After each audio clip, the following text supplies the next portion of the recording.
पार्श्वभूमीवरती नाशिकमध्ये अतिक्रमण विरोधी मोहीम हे सध्या सुरू आहे।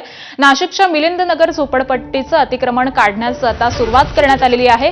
पोलिसांचा मोठा फौजफाटा देखील इथे तैनात करण्यात आलाय। तर अनेक वर्षांपासून प्रलंबित असलेल्या रस्त्याचा मार्ग हा यामुळे मोकळा होणार आहे। प्रशासनाकडून आज सकाळपासूनच अतिक्रमण हटवण्यासाठी सुरुवात झालेली आहे।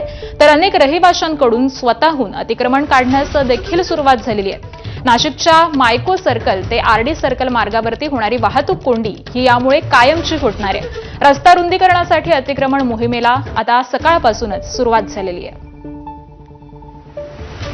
तर नाशिकमध्ये आगामी कुंभमेळ्याच्या पार्श्वभूमीवरती प्रशासनाकडून आता कामांना गती मिळालेली आहे।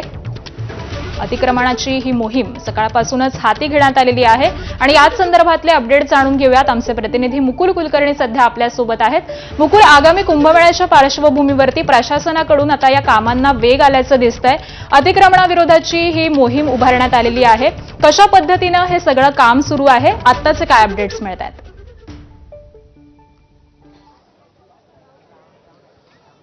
2027 मध्ये नाशिकमध्ये कुंभमेळा भरणार आहे आणि त्या पार्श्वभूमीवर नाशिकच्या पंचवटी, तपोवन या परिसरामध्ये अतिक्रमण निर्मूलन मोहीम सुरू आहे।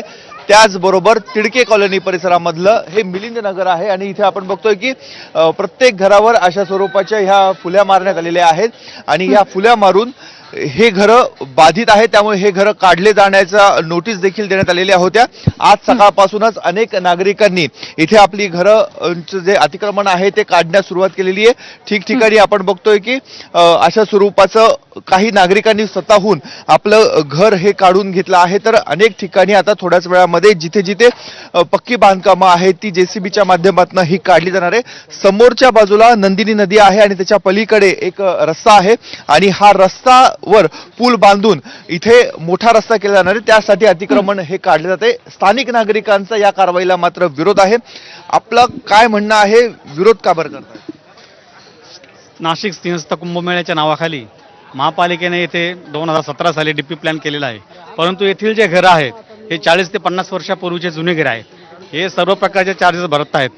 यांना हे विस्थापित होणार असल्याने यांचं पुनर्वसन कुठं करायचं हे अजून महापालिकेने निश्चित केलं नाही। स्थानिक नागरिकांनी वेळोवेळी निवेदन दिलेले आहेत, अर्ज दिलेला आहे।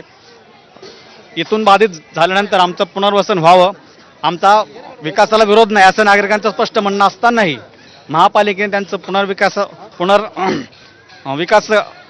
पुनर्वसन करण्यासाठी ठोस असं तुम्हाला आश्वासन काय दिलेलं आहे? आता तुम्ही घर स्वतःहून काही लोक खाली करतायत?